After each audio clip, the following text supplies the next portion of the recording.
예수님이 여러분과 함께 계시면 물이 포도주로 변하는 기적을 체험하는 거예요. 신년을 맞아서 운세를 보는 사람이 많습니다. 재미로라도 오늘의 운세 정도는 봤을 것입니다. 더 나가서 토정 비결을 본 사람도 있을 거예요. 이것은 통계이므로 이 참과는 다르다고 합니다만은 예수님께서 함께 계시면 물이 포도주로 변하는 거예요.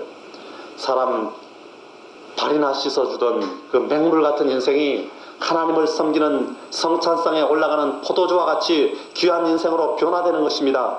또 예수님이 여러분과 함께 계시면 바람과 파도가 잠잠해지는 기적을 체험하는 것입니다. 가정에, 직장에, 사업에 바람이 불고 파도가 칩니까? 예수님을 모셔드리십시오. 예수님이 여러분과 함께 계셔서 잠잠하라 한마디만 하시면 이런 것들이 잠잠해지고 마는 것입니다. 또한 예수님이 여러분과 함께 계시면 죽은 영이 살아 일어납니다. 죽은 사업이, 죽은 관계가 회복되며 식어버린 사랑이 다시 뜨거워지는 것입니다. 예수님이야말로 2001년의 희망이요 모든 문제의 해답이며 모든 자물통의 마스터 키인 것입니다. 이 예수님을 오늘 여러분의 영혼 속에 모셔드리지 않겠습니까? 여러분의 가정에, 여러분의 일터에 모셔드리지 않겠습니까? 예수님과 함께 살면 이 세상 살 동안 이처럼 좋을 뿐만 아니라 심판의 순간 예수님이 나의 변호사가 되어주신다는 것입니다. 우리는 성령을 보혜사 성령이라고 부르잖아요. 그런데 예수님도 보혜사라는 것입니다. 예수님은 자신이 떠나고 나면 또 다른 보혜사를 보내주시겠다고 약속했어요. 자신도 보혜사인데 또 다른 보혜사를 보내주시겠다고 말씀하신 것입니다. 요한복음 14장 16절을 보니까 내가 아버지께 구하겠으니 그가 또 다른 보혜사를 너희에게 주사 영원토록 너희와 함께 있게 하시리니 그랬어요. 이 보혜사라는 말은 헬라어로는 파라클레토스인데 이 변호사라는 뜻을 가지고 있죠. 변호사가 무슨 일 하죠? 재판할 때 변호하는 일을 하는 것입니다. 어떤 집사가 세상을 떠나서 하나님의 심판대 앞에 서게 되는 꿈을 꾸었습니다. 그대는 항상 선했는가 하는 하나님의 음성이 들립니다. 그런데 그 말씀을 듣고 자기가 살아온 과정을 돌이켜보니까 결코 선하지를 못했어요. 그래서 떨리는 음성으로 아닙니다 하고 대답을 했대요.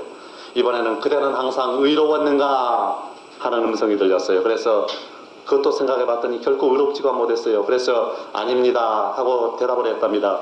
이번에는 그대는 항상 깨끗했는가 하는 음성이 들리더랍니다. 그래서 또 생각을 해봤더니 깨끗하게 살지도 못했어요. 그래서 아닙니다 하고 대답을 했습니다. 간신히 대답을 하고 나서 이제는 무슨 심판을 받을 것인가, 무슨 벌이 내릴 것인가 숨을 죽이고 있는데 갑자기 환한 빛이 자신의 전신을 감싸더래요.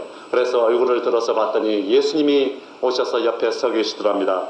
예수님은 그 집사를 이렇게 껴안고서 위에 보좌를 올려다보면서 말씀을 하시더랍니다. 아버지, 이 사람은 항상 선하지도 못했고 항상 의롭지도 못했고 항상 깨끗하지도 못했으나 이 세상에서 이 사람은 항상 저의 편에 있었으니 지금 이곳에서는 제가 이 사람 편에 서 있겠습니다.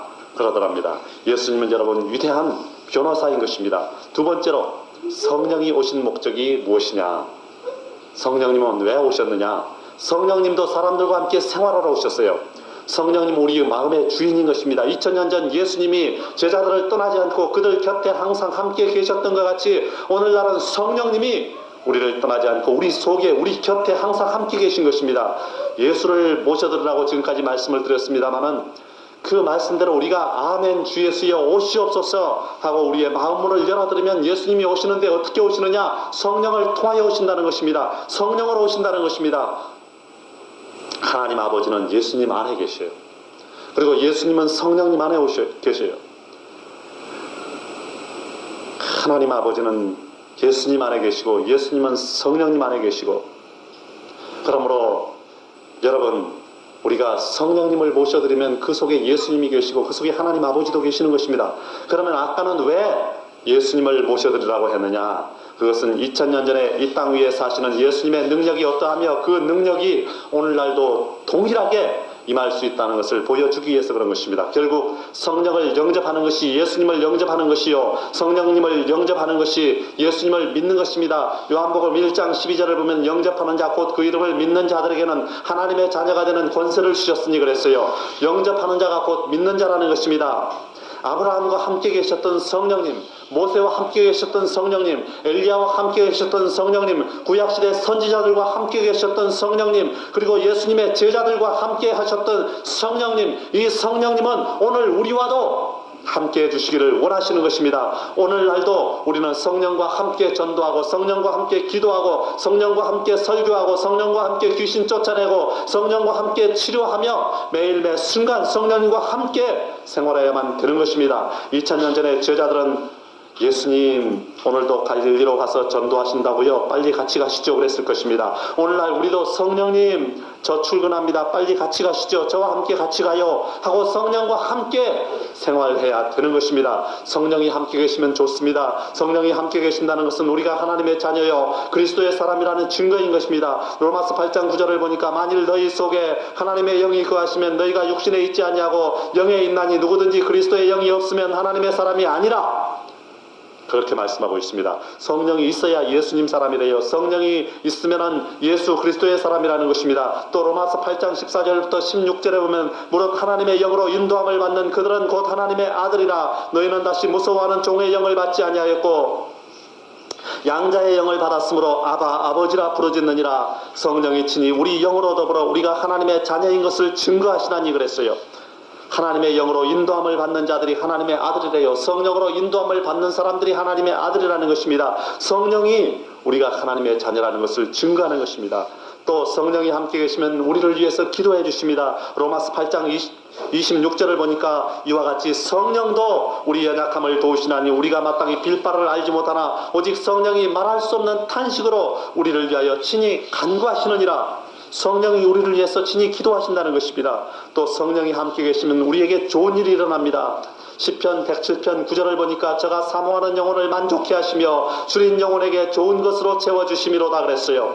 또 성령이 함께 계시면 우리를 지켜주십니다. 시편 121편 5절부터 8절을 보니까 여호와는 너를 지키시는 자라. 여호와께서 내 우편에서 내 그늘이 되시나니 낮에 해가 너를 상치 아니하며 밤의 달도 너를 해치 아니하리로다. 여호와께서 너를 지켜 모든 환난을 면케 하시며 또 내 영혼을 지키시리로다. 여호와께서 너의 출입을 지금부터 영원까지 지키시리로다 그랬어요. 여호와는 너를 지키시는 자라는 것입니다. 오늘날은 이 성령님이 그 일을 행하시는 것입니다. 성령님이 함께 계신다는 것은 또한 우리가 나중 부활할 것이라는 사실에 대한 증명인 것입니다. 로마서 8장 11절을 보니까 예수를 죽은 자 가운데서 살리시는 이의 영이 너희 안에 거하시면 그리스도 예수를 죽은 자 가운데서 살리신 이가 너희 안에 거하시는 그의 영으로 말미암아 너희 죽을 몸도 살리시리라 그랬어요. 성령으로 죽을 몸도 살리겠다는 것입니다. 세 번째로 이제 장차 주님이 오시는 목적이 무엇이냐 하는 것입니다.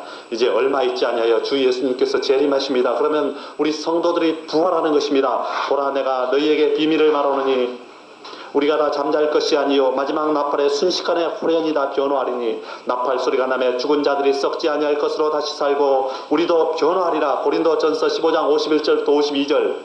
또 주께서 호련과 천사장의 소리와 하나님의 나팔로 친히 하늘로 쫓아 강림하시리니 그리스도 안에서 죽은 자들이 먼저 일어나고 그 후에 우리 살아남은 자도 저희와 함께 구름 속으로 끌어올려 공중에서 주를 영접하게 하시리니 그리하여 우리가 항상 주와 함께 있으리라. 데살로니가전서 4장 16절부터 17절 말씀. 여러분 그런데 그때는 예수님만 오시는 것이 아니라 하나님 아버지도 그리고 성령님도 같이 오셔요. 그러면 왜 오시느냐? 그것도 사람들과 같이 영원히 사시기 위해서 오시는 것입니다. 주님은 오셔서 믿는 성도들을 영원한 천국, 새하늘과 새 땅 그리고 새 예루살렘으로 데리고 가실 거예요. 그래서 그곳에서 우리와 함께 영원히 사시는 것입니다. 보라 하나님의 장막이 사람들과 함께 있음에 하나님이 저희들과 함께 거하시리니 저희는 하나님의 백성이 되고 하나님은 친히 저희와 함께 계셔서 모든 눈물을 그 눈에서 씻기심에 다시 사망이 없고 애통하는 것이나 곡하는 것이나 아픈 것이 다시 있지 아니하리니 이런 처음 것들이 다 지나갔음이라라. 그렇게 말씀하고 있어요. 하나님은 우리 믿는 사람들과 함께 사는 것을 즐거워하십니다. 기뻐하셔요. 우리는 구더기를 보면은 징그러워서 몸서리를 칩니다. 그러나 하나님의 눈에는 우리가 구더기보다도 더 징그러운 벌레 같은 존재예요. 그런데도 하나님은 우리를 부끄러워 아니하시고 우리와 함께 사시기를 원하셔요.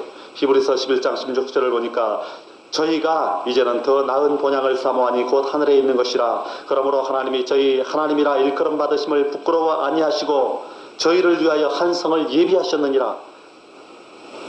우리를 위해서 영원한 천국 새 예루살렘을 성을 예비하시고 그곳에서 우리와 함께 영원히 사시기를 주님은 원하시는 것입니다. 영국 출신 한 선교사가, 그 부부가 아프리카에서 선교 활동을 30여 년을 하고 나서 정년을 맞아서 고향으로 돌아가는 길이었답니다. 고향을 가기 위해서 뉴욕 가는 여객선을 타고 항구에 도착을 했어요. 그랬더니 많은 사람들이 나와서 꽃다발을 들고 린다 만세, 린다 성공, 린다 만세 하면서 환호성을 지르고 난립니다.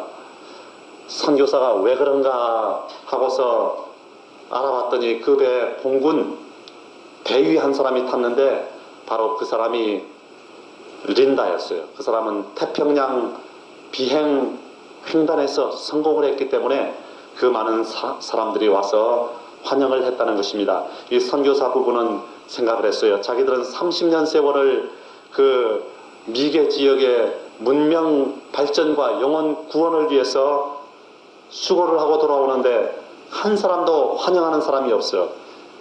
얼마나 섭섭했던지 그냥 초라한 모습으로 짐보따리를 가지고 호텔에 들어가서 짐을 던져버리고 그냥 엎드려서 울면서 기도했답니다. 하나님, 공군 대위는 비행 횡단의 그 일시적인 성공에 많은 환영객이 나와서 환호를 지르면서 반갑게 맞아주는데 주님, 나는 이게 뭡니까?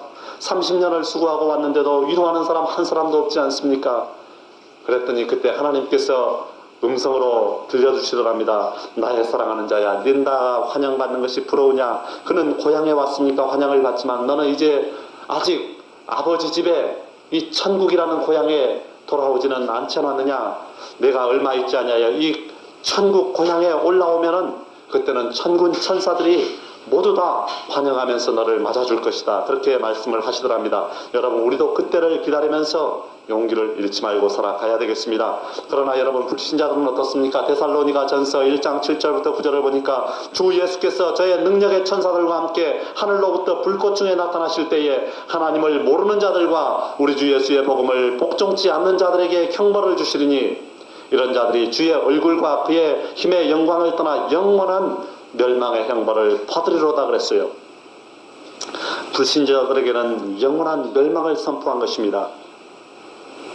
똑같은 주의 재림인데 어떤 사람에게는 멸망이요, 어떤 사람에게는 천국이라는 영광이 기다리고 있는 것입니다. 하나님은 옛날에도 지금도 나중도 어제나 오늘이나 영원토록 동일하셔서 변함없이 우리와 함께 살고 싶어 하셔요. 옛날에 예수라는 이름으로 이 땅에 오셔서 사람들과 사신 하나님은 오늘날은 성령이라는 이름으로 우리와 함께 살아계셔요. 그리고 나중에는 성부, 성자, 성령 삼위일체 하나님께서 믿는 모든 사람들과 함께 사실 거예요. 하나님과 함께 사는 사람에게는 두려움이 없습니다. 여러분, 복받기를 원하십니까? 하나님과 함께 생활하세요. 우리 자녀들이 공부를 잘해서 좋은 중학교, 좋은 고등학교, 좋은 대학교 가기를 원합니까? 하나님과 함께 생활하세요. 건강하게 오래 살기를 원하십니까? 하나님과 함께 생활하세요. 2001년의 첫 주일인 오늘부터 54번째 주인 마지막 주까지 하나님을 모시고 하나님과 함께 사는 여러분이 다 되시기를 주님의 이름으로 축원합니다. 기도합시다. 하나님 아버지, 오늘까지 저희들을 인도하여 주신 것을 감사합니다. 주 예수께서 오신 것은 우리의 죄를 위하여서 죽으시러 오셨지만은 그러나 다르게 생각하면은 우리와 함께 살기 위해서 오셨습니다. 주님은 죽어서 그냥 없어져 버린 것이 아니라 다시 살아나셔서 또 사람들과 함께 생활하시다 천국으로 가셨습니다. 이제는 성령님이 오셔서 우리와 함께 살고 계시며 이제 나중에 주님이 다시 오시면 그때는 영원히 헤어지지 않고 신랑과 신부가 되어서 끊을 수 없는 사이가 되어서 하나님을 아버지로 모시고 영원히 함께 살 것입니다. 이제 얼마 있지 않아요. 주님께서 오실 소망을 우리는 가지고 삽니다. 주님께서 오시는 것은 똑같은 재림이지만 어떤 사람들에게는 멸망이요, 어떤 사람들에게는 우리에게는 영원한 소망이요 영광이요 천국이 보장된 것을 감사합니다.